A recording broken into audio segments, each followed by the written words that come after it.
Et donc à BFM, donc c'est parce que je cartonne comme ça en même pas une semaine que ils finissent par me dire bon bah là Clem, sujet ultra chaud pour la boîte et tout machin, ultra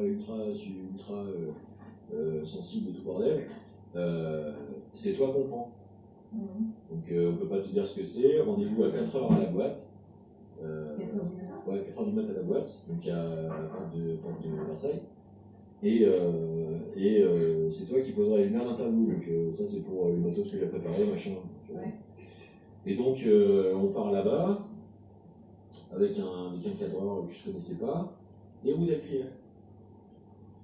Enfin, Roudel Krief qui nous rejoint sur place, tu vois. Ouais, d'accord. Et donc 5h du mat, on arrive dans le 15e, dans l'hôtel particulier, chez Takedi. Et le premier, ouais, et la première pièce que je traverse, parce que c'est celle sur laquelle donne la porte d'entrée de son hôtel particulier, c'est celle que tu vois plus tard dans le sujet où il est réinterviewé par complément d'enquête, ou je sais pas, où tu as les gros rideaux rouges, le plaquage marbre et tout, le gros lustre et tout, et les 3,50 m de plafond.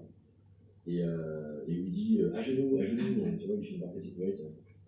Une tentative de Hein? Une tentative de Où il finit par dire aux journalistes à genoux, tu vois, s'il n'en peut plus, il craque.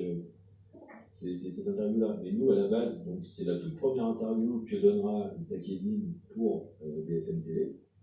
Et donc on traverse cette pièce-là avec lui, et il nous dit, en traversant cette pièce, donc c'est des photos que j'ai, et il nous dit je ne veux pas faire l'interview dans ces pièces parce que je suis en contrôle fiscal, et du coup je ne veux pas réaliser l'interview en m'affichant une signature de richesse. Donc on va faire l'interview dans mon bureau. Donc on va dans son bureau, et son bureau est plus grand qu'on appart. C'est pour ça que j'ai fait la réflexion. Et donc c'est le plan donc, fin 2011 où c'est la première interview de Takedi, mais c'est un mat, il finit affalé à moitié sur son canapé, à moitié comme ça. Voilà, et on fait l'interview là-dedans, quoi. Et donc vu que moi j'ai juste à poser le point de lumière du truc et que après j'ai plus rien à faire et que on n'est pas du tout de la même stature sociale, donc je deviens complètement invisible pour eux, si tu veux, et je le comprends très bien dans leur psyché, et ben je me retrouve à comprendre complètement là où je suis dans quoi, si tu veux, parce que je te dis, j'étais quand même vigilant à ma propre formation politique, donc je me documentais, je me renseignais énormément. Et donc je comprends instantanément où je suis, si tu veux, dans quelle envergure de truc je suis, quoi, tu vois. Et donc je me décale petit à petit, tout doucement, tout en laissant dépasser mon iPhone à l'époque, mon dictaphone. Et donc je me retrouve après avec tout le off de l'interview, donc. Parce que je me retrouve derrière l'avocat de Takedi, qui est mis en contre derrière l'axe-caméra, tu sais, pour faire les signes, tu vois, pas parler, plus parler, moins parler, tu vois.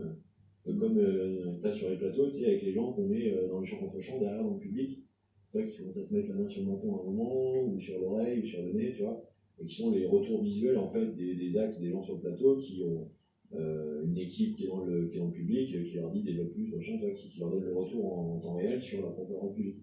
C'est pareil avec Takedi et son avocat, face à l'interview de Takedi, tu vois. Takedi, l'ex-caméra, Hotel Krief, l'ex-caméra, et son avocat derrière.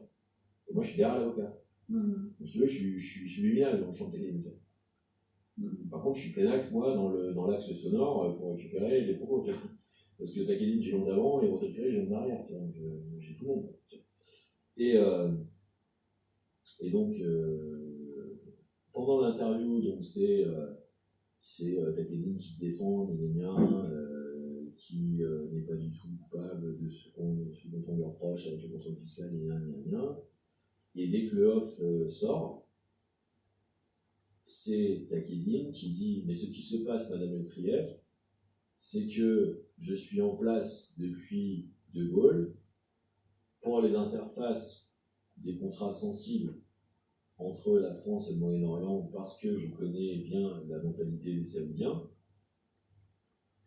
Et depuis que Sarkozy est arrivé, il a voulu faire sauter toute cette interface pour la récupérer avec son réseau à lui. Et donc, il exprime Guéant, Hortefeux, Djoui et Bourgi. Et moi, c'est cette matière-là. Dès